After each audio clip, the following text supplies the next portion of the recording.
Hello, especially for the Dirty Secrets channel. The Price of Loyalty. A story of amazing cheating. Alex stared at the blinking cursor on the screen, the empty document mocking their inability to start the final paper for Professor Harmon's advanced economics course. The deadline loomed just 3 days away, and between part-time work at the campus coffee shop, other finals, and family obligations during the upcoming holiday break, the pressure felt unbearable.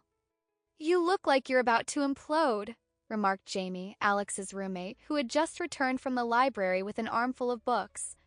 Jamie's effortless academic success had always been a source of both inspiration and intimidation to Alex. "This paper is worth 40% of my grade," Alex muttered, rubbing tired eyes that burned from hours of staring at an empty screen. "And I haven't even started. If I don't ace this, I can kiss my scholarship goodbye." The scholarship was Alex's lifeline. First-generation college student with parents who worked double shifts to help with expenses not covered by financial aid. Pressure wasn't just about grades, it was about not letting down the people who had sacrificed everything to get them here. Jamie hesitated before speaking, setting the stack of books on the cluttered desk. "You know, I took Harmon's class last year. I still have my final paper." "Gotcha." Their eyes met, and the unspoken suggestion hung in the air between them. "Just to get some ideas about structure," Jamie added carefully. "Might help you get unstuck." Alex nodded slowly, knowing that even considering the offer crossed a line they'd always promised themselves they wouldn't cross. That night, sleep evaded Alex. The ceiling of their dorm room became a projection screen for worst-case scenarios. Losing the scholarship, dropping out, returning home a failure, watching classmates graduate while they struggled to pay off student loans with a minimum wage job.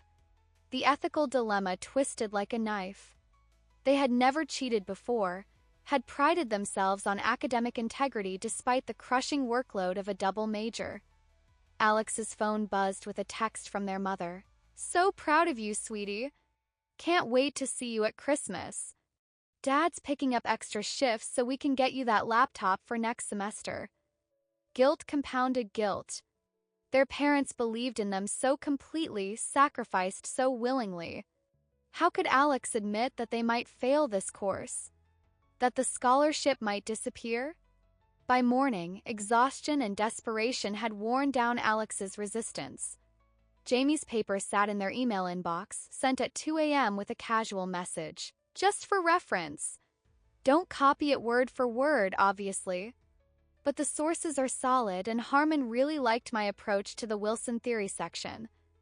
Alex downloaded the document, fingers hesitating over the keyboard. "I'll just use the structure," they whispered to the empty room. "And some of the sources." That's not really cheating. But even as these justifications left their lips, Alex knew they were lying to themselves. For the next 48 hours, Alex barely left their desk, alternating between Jamie's paper and their own document, copying passages, then rewording them, borrowing ideas while trying to disguise their origins. What began as just using the structure evolved into something far more dishonest. By the time Alex finished, the paper was a patchwork, parts original, parts paraphrased, parts directly lifted from Jamie's work. Self-disgust warred with pragmatism as they proofread it one final time. "It's just this once," Alex murmured, the mantra of so many who step over ethical lines. "Just to keep the scholarship. Next semester I'll manage my time better." The submission itself was anticlimactic, just a few clicks, an uploaded file, a confirmation screen. It wasn't an exact copy. They had changed the introduction, reworked some paragraphs, and added a few personal touches, but the core arguments, most of the research, and several entire sections were Jamie's work. The relief was immediate but hollow. As soon as they clicked submit, a weight seemed to lift, only to be replaced by a heavier, more persistent one. Till what was done was done. Professor Harmon, who taught hundreds of students each semester, would never notice. Alex closed the laptop and finally slept for the first time in days, dreams troubled by faceless accusers. "How'd it go?" Jamie asked when they met at dinner that evening. "Fine," Alex said, avoiding eye contact. "Thanks for this." Inspiration. Jamie nodded, something knowing in their expression. No problem. We all need help sometimes. As they ate, Alex wondered if Jamie knew exactly how much inspiration had been taken, and whether Jamie had offered the paper out of genuine desire to help or as a test that Alex had failed. The semester ended. Holidays came and went. Alex returned to campus with renewed determination to stay ahead of assignments and avoid any situation that might tempt another ethical lapse. For 2 weeks, everything seemed normal. Professor Harmon had not yet posted grades for the previous semester, but this wasn't unusual for a professor who prided himself on thorough feedback. Then, on a snowy Wednesday afternoon, Alex received an email that made their blood run cold. Please see me during office hours this Thursday regarding your final paper from last semester. Professor Harmon, no explanation. No hint at what he wanted to discuss. But Alex knew. The next 2 days passed in a fog of anxiety.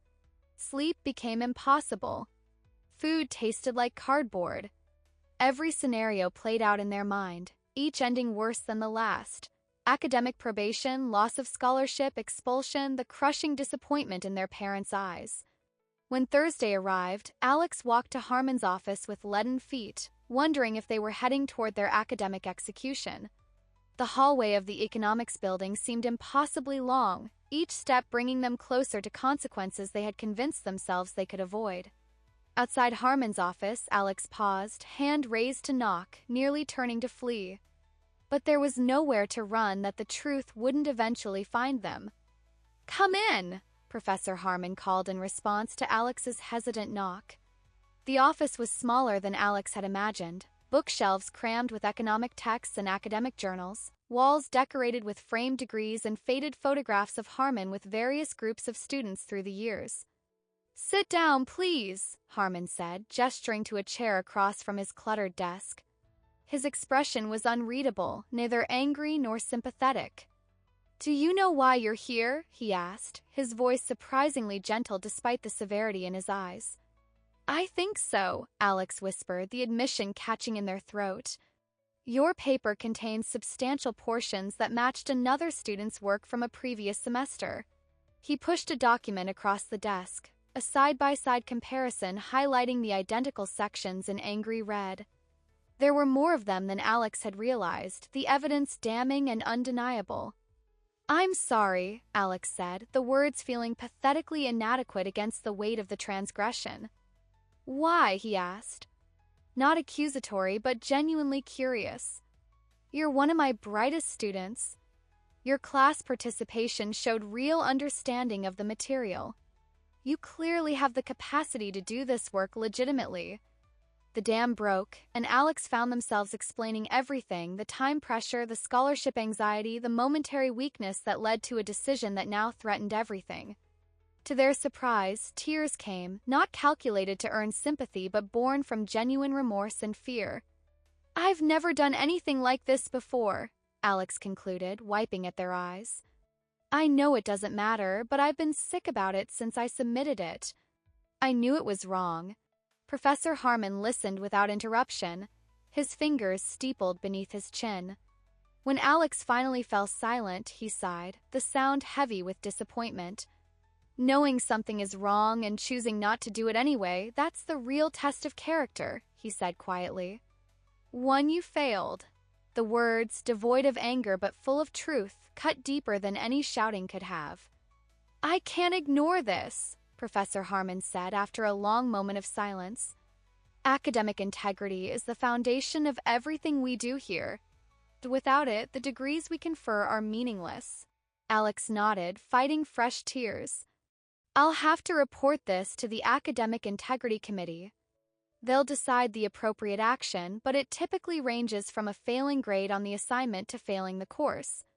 In serious cases or for repeat offenders, suspension or expulsion is possible." Schwerd struck like a physical blow. This single mistake could derail everything, the scholarship, graduation, future career prospects. "What about Jamie?" Alex asked, suddenly realizing the implications for their roommate. "Providing your paper knowingly to assist in plagiarism is also an academic integrity violation," Harmon replied. Both parties are responsible.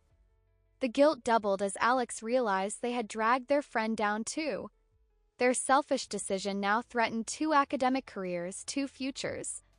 Will my parents be notified? Alex asked, voice barely audible.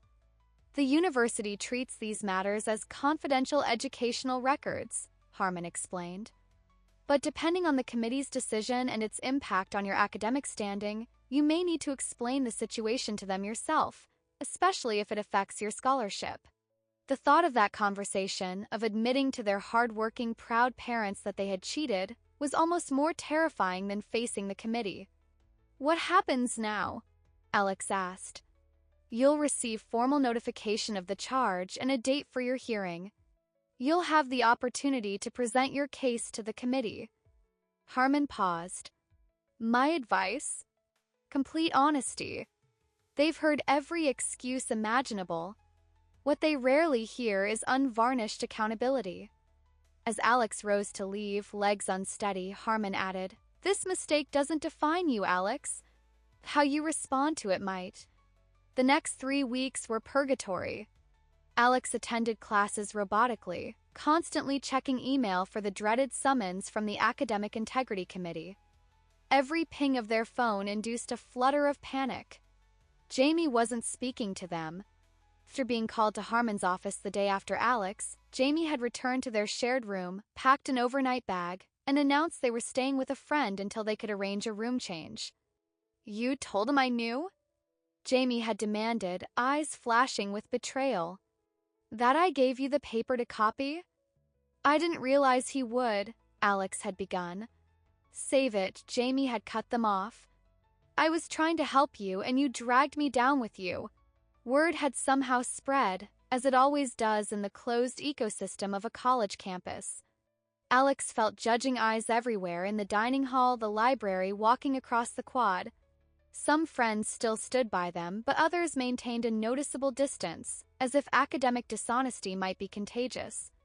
Alex's parents called twice a week, as usual, asking about classes, mentioning how excited they were about Alex's upcoming summer internship, an opportunity that might evaporate if the committee's decision was severe. Each conversation became an exercise in evasion, each lie another brick in the wall of shame Alex was building around themselves. Finally, the email arrived. The hearing was scheduled for the following Tuesday. Alex would have 15 minutes to present their case before the committee made its decision.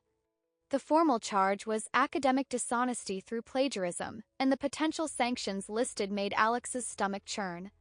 That night, Alex drafted what felt like a dozen different statements, trying to find the words that might mitigate the damage. Each attempt sounded more hollow than the last. In the end, they decided Harmon was right. Only the unvarnished truth would do. Tuesday arrived with the weight of inevitability. Alex dressed carefully in their most professional outfit, as if appearing responsible might somehow counterbalance the irresponsible act that had brought them here. Committee room felt suffocating, a long table with 7 professors from different departments, all regarding Alex with neutral expressions that revealed nothing of what they might be thinking. Professor Harmon sat among them, his presence both reassuring and terrifying. The committee chair, a silver-haired woman from the philosophy department, explained the process. The charge would be read, Alex would have 15 minutes to respond, the committee would ask questions, and then they would deliberate privately. Alex had prepared a statement, but when the time came to speak, the carefully rehearsed words felt hollow. I could give you excuses about stress and pressure, Alex said instead, voice steadier than expected. They'd all be true, but they don't justify what I did. I betrayed my own values and the trust of this university.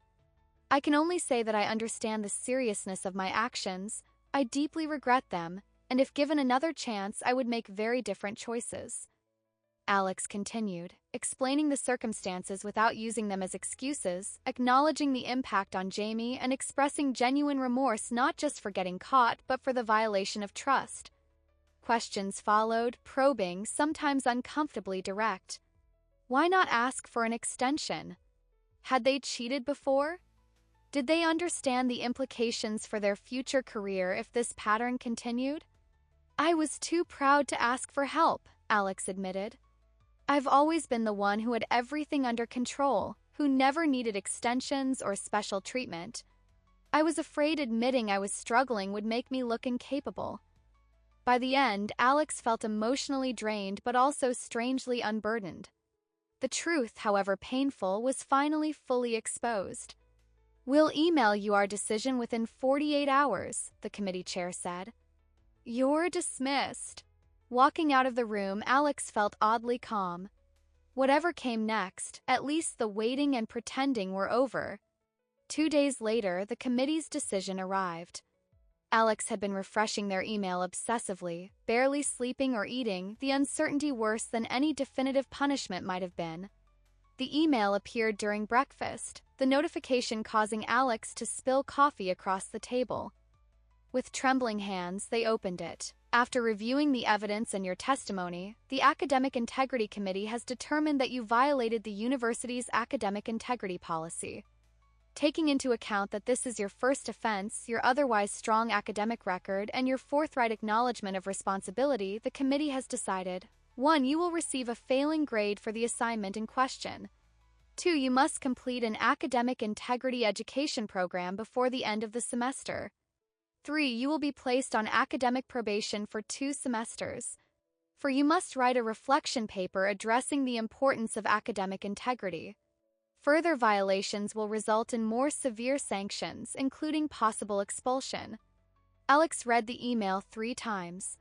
It was severe. The F on the paper meant they would barely pass Harmon's class, dropping their GPA dangerously close to the minimum required for the scholarship, but it wasn't the academic death sentence they had feared. No suspension. No expulsion. A chance to rebuild. The relief was so intense it manifested physically. Alex sank into a chair, legs suddenly weak, breath coming in gasps that were half laughter, half sob. The hard part came next. That evening, Alex called their parents. Conversation was every bit as difficult as imagined, their initial confusion giving way to disappointment so profound it was almost tangible through the phone. Their father fell silent, while their mother asked repeatedly, "But why didn't you just ask for help? You know we would have supported you." "I didn't want you to think I couldn't handle it," Alex admitted. "You've both sacrificed so much for me to be here. We're proud of you for who you are, not just what you achieve," their mother said finally. "Remember that."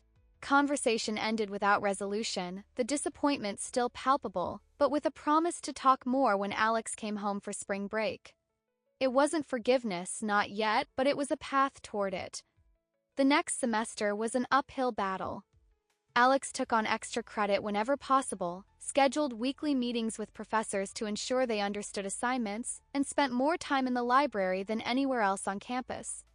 The academic integrity program, which Alex had initially viewed as just a punishment, proved unexpectedly valuable.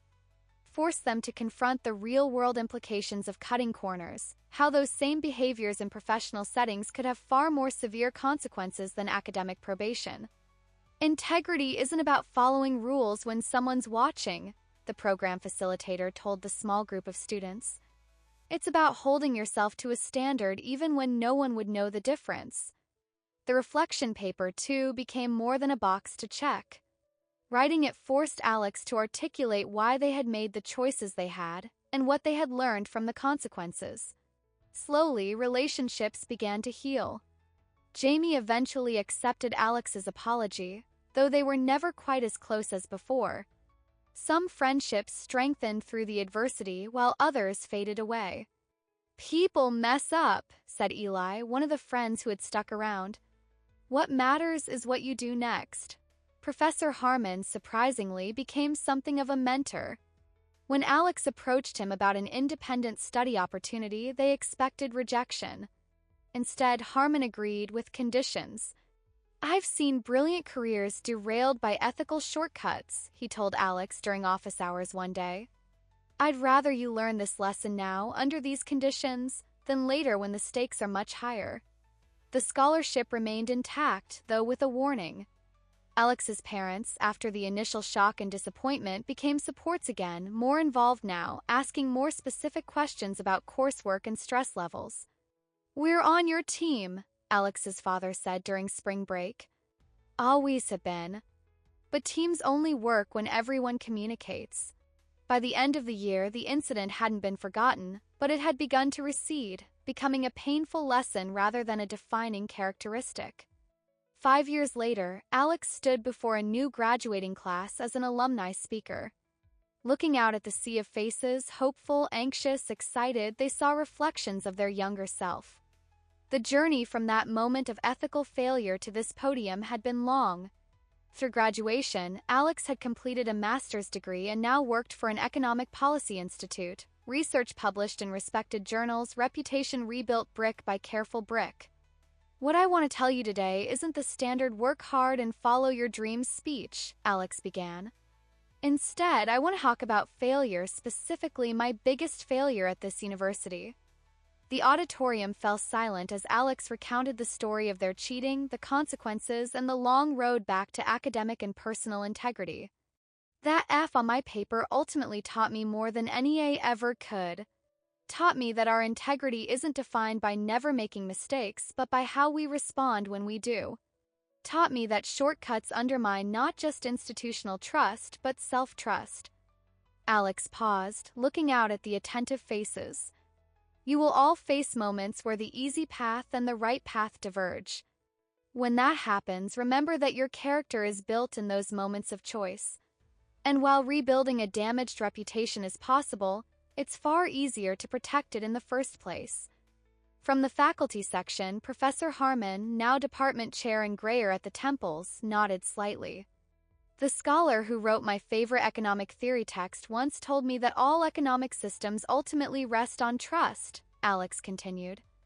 The same is true of our personal and professional lives. Trust is the currency that matters most, and integrity is how we maintain its value.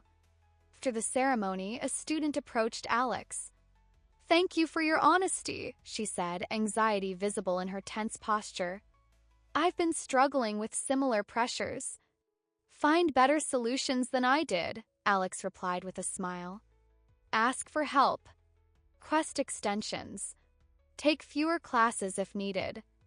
The temporary setback is nothing compared to the cost of compromising your integrity. The student nodded, something like relief crossing her features. I have a paper due Monday that I've been panicking about. I think I'll email my professor about an extension tonight. That's a good start, Alex said. And remember, struggling doesn't mean you're failing. It means you're learning. Walking across the familiar campus one last time, Alex reflected on the strange journey, how a moment of weakness had ultimately led to unexpected strength, and how the worst mistake had catalyzed the most important lesson, that integrity, once broken, could be restored, but the process exacted a price that far outweighed any temporary advantage gained by cutting corners. Near the library, Alex passed two students hunched over laptops, their faces tight with the familiar stress of finals week. For a moment, Alex considered stopping, sharing some hard-won wisdom about academic pressure and ethical choices. Instead, Alex simply smiled, trusting that like all valuable lessons, this one was best learned through one's own journey, hopefully with fewer detours than Alex's had required. The end. Thank you for watching. If you liked the story, like, subscribe to the channel and share with your friends. Thank you.